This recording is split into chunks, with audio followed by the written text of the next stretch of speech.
उम्मीद करता हूं कि पॉलिटी पूरी प्रिपेयर्ड हो गई होगी। अगर किसी की चीजें छूट गई हैं तो डिस्क्रिप्शन बॉक्स में उन वीडियोज की लिंक है जिसमें मैंने सारे इंपॉर्टेंट क्वेश्चन दे दिए हैं 5 के 5 चैप्टर्स के। और अब बारी है इकोनॉमिक्स की। इकोनॉमिक्स में आपके पास 4 चैप्टर हैं, उन चारों चैप्टर्स के सारे इंपॉर्टेंट क्वेश्चन एक ही वीडियो में, एक ही पीडीएफ में आपको दूंगा। बस मेरा काम है चीजों को समझाना।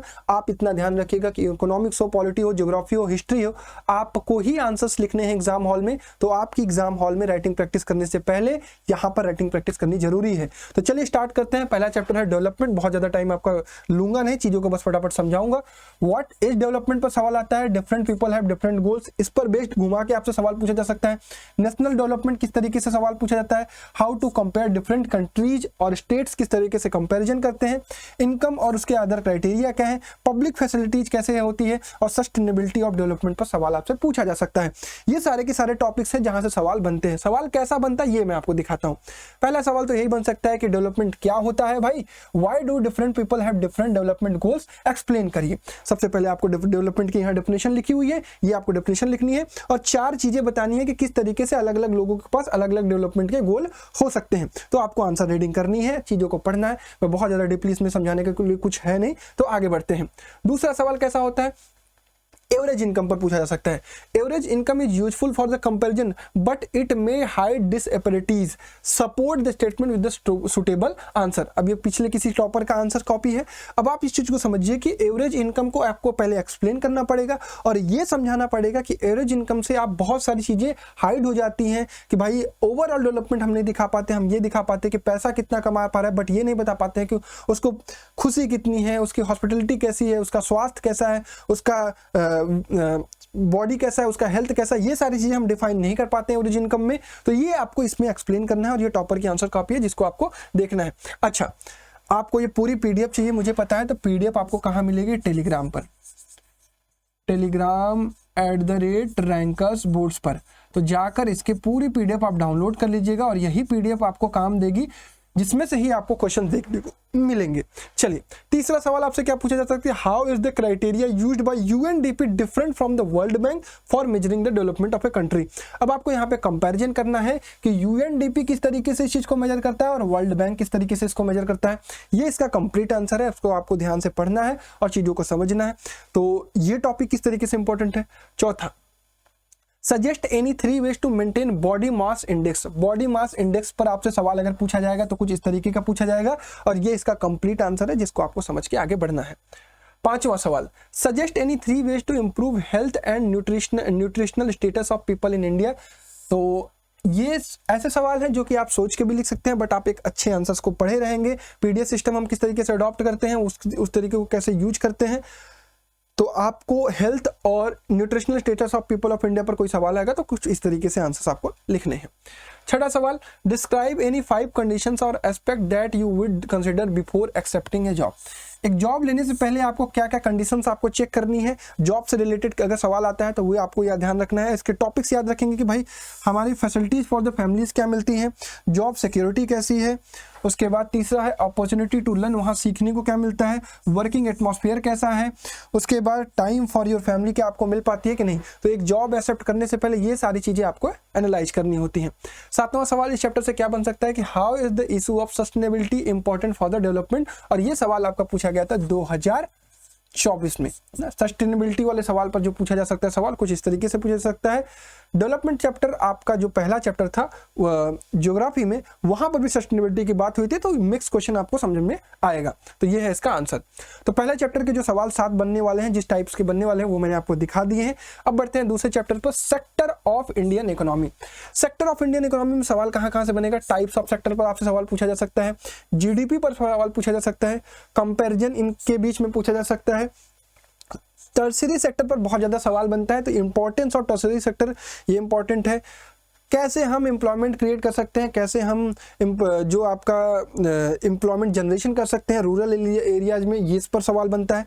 ऑर्गेनाइज एंड अनऑर्गेनाइज्ड सेक्टर क्या होते हैं और पब्लिक एंड प्राइवेट सेक्टर क्या होते हैं, इनके बीच में डिफरेंसेस पूछे जा सकते हैं। सवाल कैसा पूछा जाएगा मैं दिखा दे रहा हूँ विद सॉल्यूशन आपको। Why is the tertiary sector becoming more important in India. Tertiary sector पर ये सवाल है, टर्सरी सेक्टर क्यों इंपॉर्टेंट होता जा रहा है, ये इसका कंप्लीट आंसर दिया गया है, जिसकी आपको रीडिंग लगानी है और इसको आपको आगे बढ़ना है। पॉज करके रीडिंग लगाइएगा। 9वां, primary sector was the most important sector of the economic activity at initial stage of the development. पुराने समय में किस तरीके से प्राइमरी सेक्टर बहुत इंपॉर्टेंट रोल प्ले करता था, अभी वो धीरे धीरे डिक्रीज होता हुआ दिख रहा है, बट इस पर अगर सवाल पूछा जाएगा तो कुछ इस तरीके से आप आंसर लिखेंगे। ठीक है, 10वां सवाल, how do we count various goods and services for the calculating gross domestic product. GDP कैसे हम कैलकुलेट करते हैं, इस पर अगर सवाल बनता है तो उसको आप इस तरीके से सॉल्व करेंगे, इस तरीके से आंसर्स लिखेंगे। क्वेश्चन नंबर 11 आपसे क्या बन सकता है, highlight the 5 reason for the importance of tertiary sector India. ये बहुत इंपॉर्टेंट टॉपिक है, ये ध्यान रखिएगा। टर्सरी सेक्टर किस तरीके से इंपॉर्टेंट रोल प्ले करता है इंडिया में, इंडिया के इकोनॉमिक डेवलपमेंट में। ये इसका कंप्लीट आंसर, जो एक टॉपर की आंसर कॉपी है जिसकी मैं रीडिंग लगा देता हूं। The importance of the tertiary sector in India can be reasoned as follows. पहला है the tertiary sector contribute significantly to the country GDP. तीसरा, it provides employment to the large number of the people with the trend of the remain employed. It brings reach of the needed foreign criteria in the country. ठीक है, question number sorry, इसका और भी point आपको आगे लिखा हुआ है जिसको आपको रीडिंग लगा लेनी है। इसके पीडीएफ में आपको ये बहुत क्लियरली दिखेगा, तो वहां से आप रीडिंग लगा लीजिएगा। क्वेश्चन नंबर 13 आपसे पूछा जा सकता है कि how are the 3 sectors of the economy different from each other. अब यहाँ पर तीनों के बीच में आपस में कंपैरिजन पर सवाल आ सकता है, क्लासिफिकेशन पर सवाल आ सकता है, और इसका ऐसे आंसर लिखना है आपको। क्वेश्चन नंबर 14 और 15 क्या है, suggest any one way to solve underemployment situation in rural areas. Rural areas में किस तरीके से अंडर एम्प्लॉयमेंट को हम कम कर सकते हैं, उस पर आपसे सवाल 2 नंबर में पूछा जा सकता है। 15वां सवाल बन सकता है आपसे, what may be development for one may not be development for the other, it may even be the destructive और the other, give one example. एक एग्जांपल आपसे पूछा गया है कि भाई अगर एक ही चीज किसी के लिए डेवलपमेंट है और किसी के लिए डिस्ट्रक्टिव है तो वो कैसे आप एक्सप्लेन करेंगे। जैसे example, construction of a dam may be good for an industrialist as he will get more electricity, but construction of dam submerge the land and disturb the lives of the people who are displaced. तो जहां पर dam बनेगा उनका तो नुकसान होगा, ऐसा सवाल आपसे पूछा जा सकता है। Question number 16, what are the differences between the organised and the unorganised sector. Organised और अनऑर्गेनाइज्ड सेक्टर के बीच में डिफरेंस पूछा जा सकता है। सिमिलरली आपसे क्या पूछा जा सकता है, public sector contribute to the economic development of India, justify करिए। और ये सवाल कैसा है, ये सवाल आपको case based question, sorry competency based के क्वेश्चन इस तरीके से ही आपको देखने को मिलते हैं, जस्टिफिकेशन वाले। Explain any 5 differences between public and private sector. Public और प्राइवेट सेक्टर में डिफरेंस पूछा जा सकता है, या फिर ऑर्गेनाइज्ड और डिसऑर्गेनाइज्ड सेक्टर के बीच में, अनऑर्गेनाइज्ड सेक्टर के बीच में डिफरेंसेस पूछे जा सकते हैं। ये हो गए 2 चैप्टर जिसके आपके मैं क्विकली सवाल बस दिखा दे रहा हूँ कि इस तरीके के ही सवाल पूछे जाते हैं। तीसरा चैप्टर है आपका money and credit. Money and credit में सवाल कैसे बन सकते हैं, money as a medium of exchange, modern forms of money, credit system, demand deposit, self group help और रिजर्व बैंक ऑफ इंडिया। ये 6 टॉपिक है जिसके इर्द गिर्द आपको सवाल देखने को मिलेंगे। सवाल कैसा दिखेगा मैं आपको दिखा देता हूँ। Explain the role of self help groups in the rural societies. SHG कैसे काम करती है, उसके क्या रोल होते हैं रूरल एरियाज में, इस पर सवाल बनेगा तो उसका आंसर कुछ इस तरीके से आपको लिखना है, स्क्रीनशॉट ले लीजिएगा। What are the demand deposits. Demand deposit क्या है, इसके 3 फीचर्स आपको एक्सप्लेन करने हैं और ये इसका कंप्लीट सॉल्यूशन है जिसको आपको एग्जाम में इसी तरीके से लिखना है। Question number 21, describe the vital and positive role of credit with example. Credit का क्या पॉजिटिव रोल है, क्रेडिट किस तरीके से रोल प्ले करता है, क्रेडिट क्या है, इस पर सवाल बनेगा और ये किस तरीके से आंसर लिखा जाएगा। Question number 22, explain the significance of the reserve bank of India in the Indian economy. Reserve bank of India पर सवाल अगर आपको आता है तो कुछ इस तरीके से आप आंसर लिखेंगे।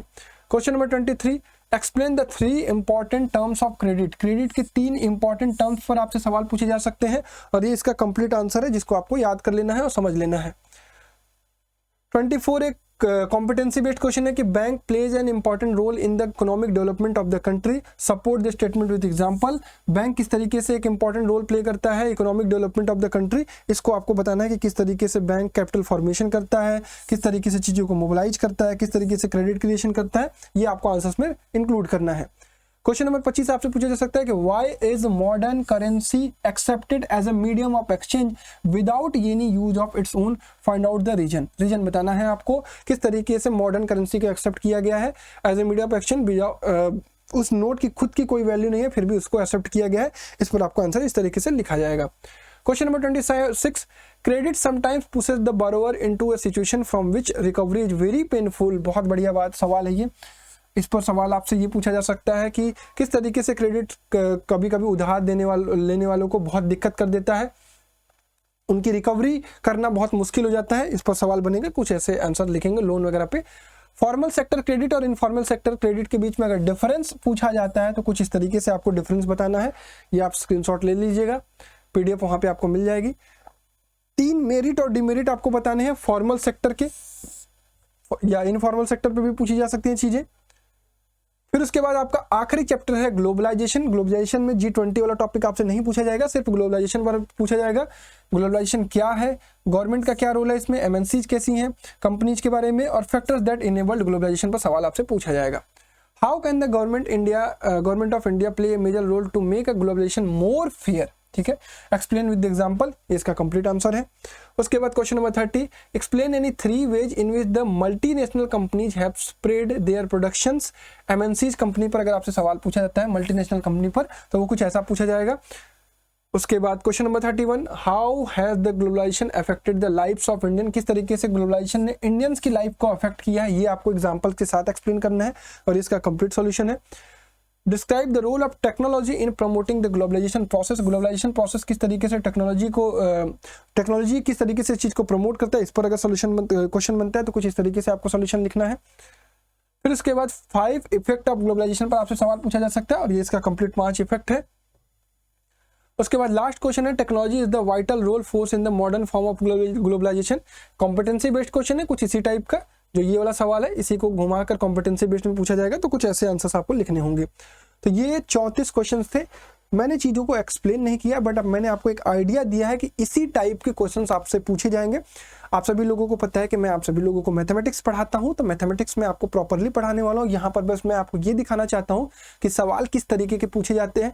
पॉलिटी को मैंने एक हद तक एक्सप्लेन करने की कोशिश की है, इसी प्रकार से मैं आपको ज्योग्राफी के इंपॉर्टेंट क्वेश्चन और हिस्ट्री के इंपॉर्टेंट क्वेश्चन पीडीएफ के फॉर्म में और वीडियो के फॉर्म में देने वाला हूँ, ठीक है। तो मेक श्योर सब्सक्राइब करके रखिएगा और लाइक कर दीजिएगा। धन्यवाद, जय हिंद।